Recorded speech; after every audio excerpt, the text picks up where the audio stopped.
Goody, goody, here it comes. Welcome to the Cinema Psycho Show.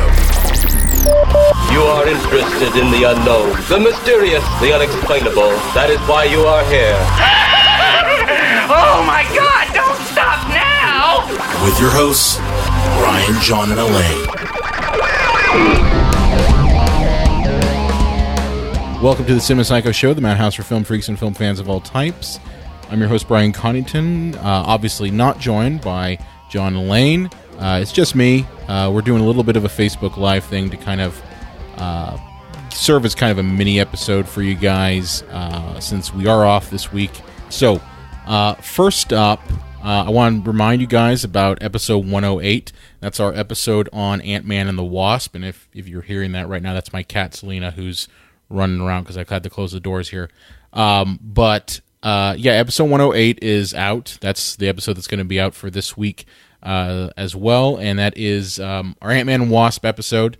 It was really good, and we did some really awesome work on kind of breaking the news about Indiegogo and some of the censorship issues that they're dealing with. So I would definitely suggest checking that episode out. You can find it on Spotify, Google Podcasts now, if you're an Android user, as well as Apple Podcasts, and on our website, cinemapsychoshow.com. Also, just to remind you guys, I know we say this all the time, please subscribe, rate, and review us. Those sorts of things kind of help us out and really just grow the podcast, which is ultimately what we want to do.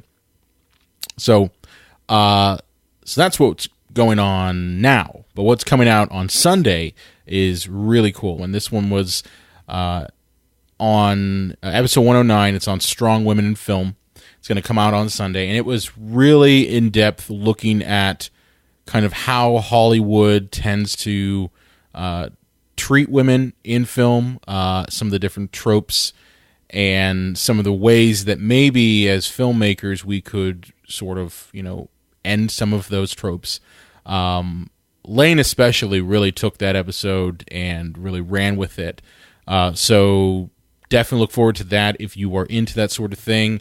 And Lane also had the pleasure of proving all of my strong female characters in film wrong, which was sort of funny. But definitely check that one out.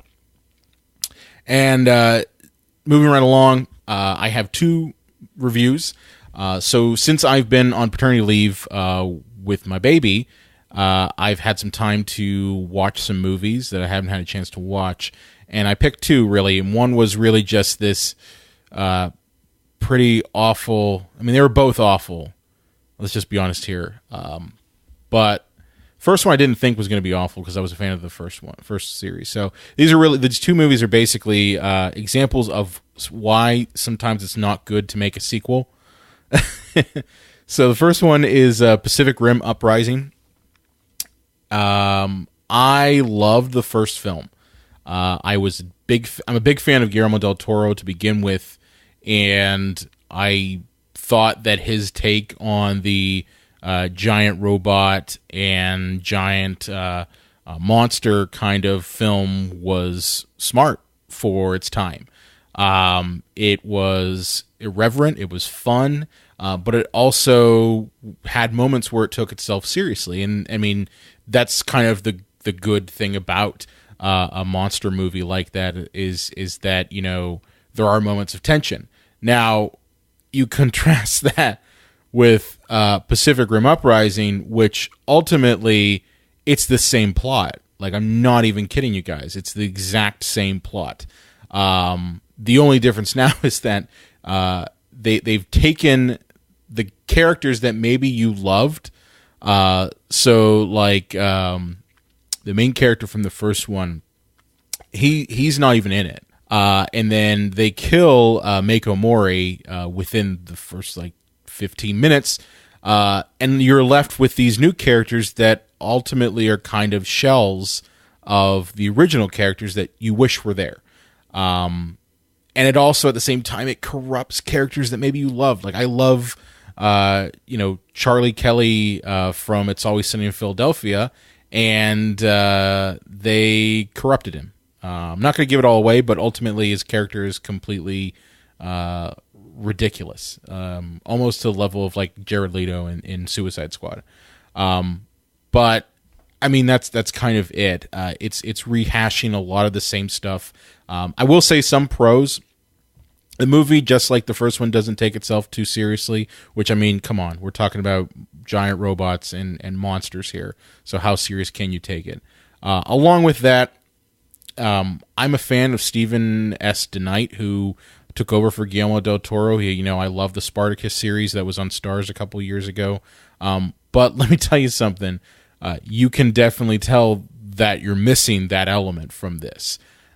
It's maybe has the same characters, but ultimately it's missing that element. So what's my verdict on Pacific Rim Uprising? It's very simple. If you're into the series, you're probably going to be okay to watch it, and I would suggest watching it because they do what a sequel should do, which is expand upon the mythos of the first film. But if you're not into it, you can skip this one. You're not missing that much. Sometimes it's good that a movie just has one in its franchise. You don't necessarily need to do it. And honestly, the first Pacific Rim has everything, a great start, a solid opening, great middle, and a great end that ends everything up. You don't really need a sequel to it. So the next one on my list that I thought was going to be good because I was a fan of the first one that came out like 16 years ago. But Super Troopers 2. Yeah. So Super Troopers 2 was an interesting film, primarily because a large part of it was financed through crowdfunding like Indiegogo and like Kickstarter. And it was part of these movies that you had people like Zach Braff and the people behind Veronica Mars who were like, oh, let's go ahead and make a movie and let's not go through the traditional money men that we would have to use because we're big Hollywood stars, but instead let's just use crowdfunding because, hey, it's working for the indie guys. Why can't we get a cut of that? And I was critical of it just because I looked at it as, people like Zach Braff, people like the Super Troopers guys, Broken Lizard, they're in the industry. They have access to the people that maybe could use that. I've always viewed Kickstarter and Indiegogo, those crowdfunding sites, as really relegated for the independent filmmaker who doesn't have access to those people. So I always thought that was kind of a perversion of it. But it also kind of goes to say because both Zach Braff's film and that Veronica Mars movie kind of flopped for the most part. But the movie, just like with Pacific Rim, it's repeating the first film. But the difference is that the jokes that were popular at that time, 16 years ago, aren't really that funny anymore. They haven't aged well. It's funny for its time. It's hilarious. But if you watch the sequel now, it's really not great. Some points I want to bring up. I mean, the one is that now, as I said, they're using the same tropes. It's now set in Canada. So it's like, okay, we're taking advantage of that. We're playing that old trick. The jokes, as I said, are stale and ridiculous. It lacks the charm. Like, some people might not like the original Super Troopers, but, I mean, you got to admit, like, every one of those characters has had charm. Their jokes were funny to a degree. So, I mean, you watch this sequel now and you're just like, what the hell happened? And you see what they're trying to do. They're trying to recapture that charm that the first film had, and ultimately it doesn't work out. I mean, there was a joke in which Farva, the oafish character in the film, he's literally being looked at through heat-seeking goggles, and you see him taking a piss and farting at the same time, and talk about how he wants some dessert that he's getting at a Canadian restaurant. And you're like, this joke was probably funny 16 years ago, but it's not funny now. So if you're into that sort of thing, by all means, go and watch it. Personally, if you love the first one, I would tell you don't watch this one.